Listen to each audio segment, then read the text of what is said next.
Morning to all of you, my dear students. I know and hope and that you are studying at your home. Okay, so we will start third chapter, ruling the countryside. So as I told you that 1765 तक जो है 764 में after war of battle of Buxar. Okay, so they would occupy the most of the territories of India. Okay Britishers ने बहुत सारी territories पे क्या कर लिया, अपना ऑक्यूपाई कर लिया था. And the company becomes the diwan. तो 12 August 1765 the Mughal emperor appointed the East India Company as the diwan of Bengal.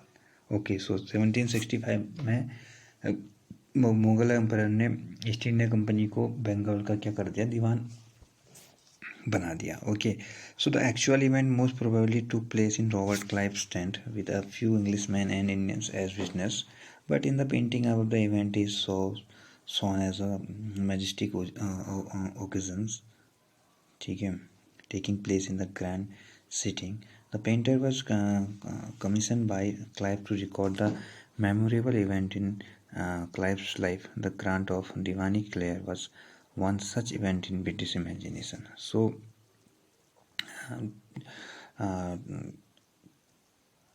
it is a grant for the Britishers that they would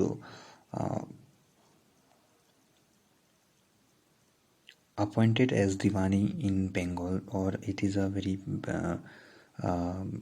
Divan is clearly was one such event in British imagination. Okay, so Robert Clive ने क्या किया, वो general of that time. Okay, तो उसने क्या किया कि एक पेंटर से उसको क्या किया, एक पेंटिंग के रूप में उसको क्या कर लिया, एज अ मेमोरेबल इवेंट के रूप में उसने उसे बना दिया. सो as Diwan, the company became the chief financial administrator of the territory under its control. Now it has to think of administrating the land and organizing the revenue resources. This had to be done in a way that could yield enough revenue to meet the growing expenses of the company. A trading company had also to ensure that it could buy the product it needed and sell with what it wanted. So देखो,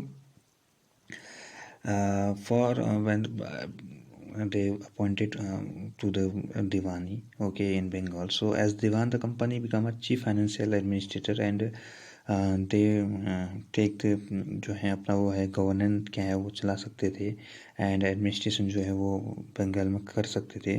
ठीक है, they collected the revenue also. Okay, so जो trading community थी, they had to ensure that it would buy the product it needed and sell what it wanted. तो because of the what trading company, तो वो अपनी चीज़ों को क्या करती थी, प्रोडक्ट्स को क्या करती थी, उनको खरीदती थी और बाय करती थी और सेल करती थी. ठीक है, तो over the years the company also learned that it had to move with some caution. Being an alien power, it needed to pacify those who in the past had ruled the countryside and enjoy authority and prestige.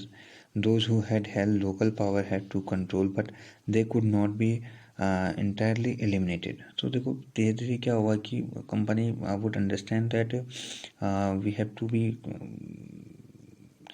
जो governance है उसे carefully आगे बढ़ाना होगा. और because of their foreigner and उनको क्या करना था कि भारत की जो पीपल हैं उनको भी क्या करना था, पीसफुली उनको हैंडल करना था. तो उन्होंने क्या किया कि जो लोकल पीपल में इससे पहले लोकल जो पावर है, तो they had control local power and they could not be entire eliminated. उनको जो है वो तुरंत ख़त्म नहीं कर सकते थे. ठीक है, तो how was this to be done? In chapter we will see how the company came to colonize the countryside, organize revenue resources and redefine the rights of people and produce the crop it wanted. So because of company were a trading company, okay, and it is a major aim of the company that more selling, more buying and more selling to the Britain. Okay, so the company had become the divan, but it still saw itself primarily as a trader. It wanted a large revenue income, but was unwilling to set up a regular system of assessment and collection. सो देखो company दीवान तो बन गई थी, लेकिन अभी भी अपने आप को क्या करती थी, एक ट्रेडर की रूप में क्या करती थी, अपने आप को ट्रीट करती थी। और वो रेवेन्यू सिस्टम बहुत जो है बहुत लार्ज रेवेन्यू सिस्टम जो है वो चलाना चाहती थी, लेकिन एकदम से क्या है कि उस रेवेन्यू को कलेक्ट करने के लिए वो एकदम से क्या कर रही थी, company was hesitated. Okay, and he had to try that वो they would be collect the revenue। Okay, बहुत ज़्यादा रेवेन्यू क्या है वो कलेक्ट कर सकें। तो क्या हुआ कि वो चीपली रेट में क्लोथ्स और सिल्क को क्या करते थे, वो दे वुड बाय एंड उसको सेल करते थे फिर बहुत हाई रेट में। कहाँ? Britain. Within 5 years, the value of goods bought by the company in Bengal doubled before 1865. Listen, it is not 1865, it is 1765. The company had purchased goods in India by importing gold and silver from Britain. Now the revenue collected in Bengal and could finance the purchase of goods for export. तो देखो क्या किया कि पहले तो जब company first में 1765 से पहले कंपनी ज्वेलरी वगैरह या गोल्ड और जो है सिल्वर जो है वो कहाँ से मंगाती थी, फॉर द मनी वेल्थ के लिए कहाँ से मंगाती थी, वो ट्रेडिंग करने के लिए ब्रिटेन से उसे मंगाती थी। And they would buy the things like cotton and silk and other species,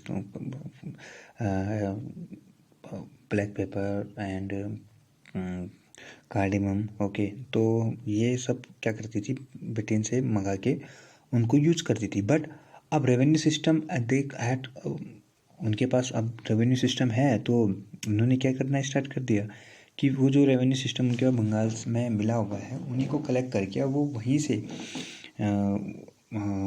क्या करती है, थिंग्स को बाई करती है और सेल करती है कहाँ? ब्रिटेन में। So they had more profitable they had, okay, and soon it was clear that Bengal company was facing a deep crisis. Artisans were deserting villages since they were being forced to sell their good to the company at low price. Peasants were unable to pay the dues that were being demanded from them. Artisans productions was in decline and agriculture cultivation showed sign of collapse.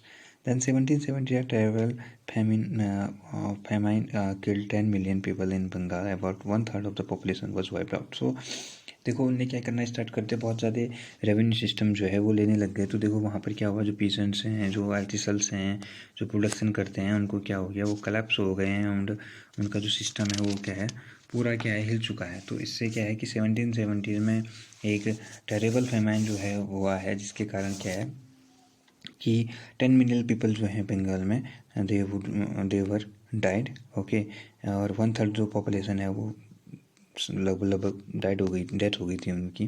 ठीक है, अब क्या है कि company ये समझ गई है धीरे धीरे and they had initiate actions to the improve agriculture। Okay, and because of economic system जो है जो ख़राब है। देखो अगर किसी भी कंट्री की इकोनॉमिक सिस्टम ख़राब होगी तो they would not get a revenue. ठीक है, तो यही ब्रिटिश कंपनी थी जिसको दीवान नहीं की कहा क्या था, अपॉइंटेड किया गया था। तो अब वो बंगाल के अगर रेवेन्यू एग्रीकल्चर अगर ख़राब है, अगर वहाँ का इकोनॉमिक सिस्टम ख़राब है, तो how could they collect the more revenue from the Bengal people। Okay, so this is to we need to improve agriculture system to the Bengal। Okay, and if the economic was in ruins, could the company be certain of revenue income? Most company officials began to feel that investment in land had to be increased and agriculture had to be improved। So we will know about the agriculture जो system है वो किस तरीके से British company ने यहाँ start किया। So 1793 में they were finally introduced permanent settlement. जो परमानेंट सेटलमेंट है उन्होंने वहाँ किया, इसे स्थायी बंदोबस्त भी कहता है हिंदी में। ठीक है, 1793 में उन्होंने स्टार्ट किया। By the term of the settlement the rajas and taluqdar were recognise as zamindar. they were asked to collect rent from the peasants and pay revenue to company। the amount of to be paid was fixed permanently, that is it was not to be increased ever in future. It was felt that this would ensure देखो इस system में क्या था कि they fix the permanent revenue to the taluqdar और राजाज, ठीक है, जिनके जो जो इलाके होते थे उनसे वो क्या कर सकते हैं कि रेवेन्यू कलेक्ट कर सकते हैं. अब it is a work for ये राजा किंग्स और किसके लिए, तालुकदार के लिए क्या है, उनका वर्क है कि वो क्या करें, अब अपने पीजेंट्स और जो उनके एरिया पे पीजेंट्स और अदर जो रेवेन्यू सिस्टम से रिलेटेड जो लोग हैं उनसे क्या करेंगे, वो रेवेन्यू कलेक्ट करेंगे और it is a fix revenue जो है वो ब्रिटिश कंपनी को पे करेंगे. पर देखो क्या है कि ये रेवेन्यू जो है बहुत ही उसमें प्रॉब्लम क्या थी. The problem is that permanent settlement however created problems. Company officials soon discover that zamindar were in fact not investing in the improvement of land. देखो इम्प्रूवमेंट लैंड के लिए जो ज़मींदार है वो कोई इन्वेस्ट नहीं कर रहा है और उसमें प्रॉब्लम ये थी कि because of the revenue system में जो रेवेन्यू था ज़मींदार को पे करना, राजाज को पे करना, वो बहुत हाई था. तो इंटरेस्ट नहीं लेते थे ज़मींदार और जो राजा होते थे वो they had not interested. And उसमें क्या होता था, उनको डिफ़िकल्ट होता था पे करने में उतना भी, बिकॉज ऑफ कंपनी ने सोच लिया कि अगर हम एक बार फिक्स कर देंगे तो हम उसको आगे नहीं बढ़ा सकते हैं. तो इट इज़ डिफ़िकल्ट टू पे फॉर द राजाज और ज़मींदार, ठीक है. तो अब यही प्रॉब्लम थी. तो धीरे धीरे क्या किया उन्होंने, स्थायी जो परमानेंट सेटलमेंट है उसको भी क्या कर दिया उन्होंने बंद कर दिया. अब उनके पास कुछ और चीज़ें हैं. Even the by the first decade of 19th century the situation change, the prices in the market rose and cultivation slowly expanded. This meant has increase in the income of जमींदार but no gain for the company को इससे कोई profit नहीं हो रहा था. And second चीज, the जमींदार did not have interest in improving the land. Some had to lose their land in the earlier years of the settlement. Other now saw the possibility of earning without the trouble and risk of investment. तो देखो जमींदार क्या है, कोई interest नहीं दिखाता था because of land को क्या है इम्प्रूव करने के लिए, एग्रीकल्चर को इम्प्रूव करने के लिए कोई उसके पास वो ज़्यादा इंटरेस्ट नहीं दिखाता था. बिकॉज ऑफ जो रेवेन्यू का सिस्टम था वो बहुत ज़्यादा हाई था, तो इसलिए उनको भी ज़्यादा इंटरेस्ट नहीं था, ठीक है. सो इन दो टॉपिक्स को जो है इनको इस टॉपिक्स को आज पढ़ना, ठीक है. विल कैरी ऑन जो है नेक्स्ट टॉपिक हम कल पढ़ेंगे, ठीक है.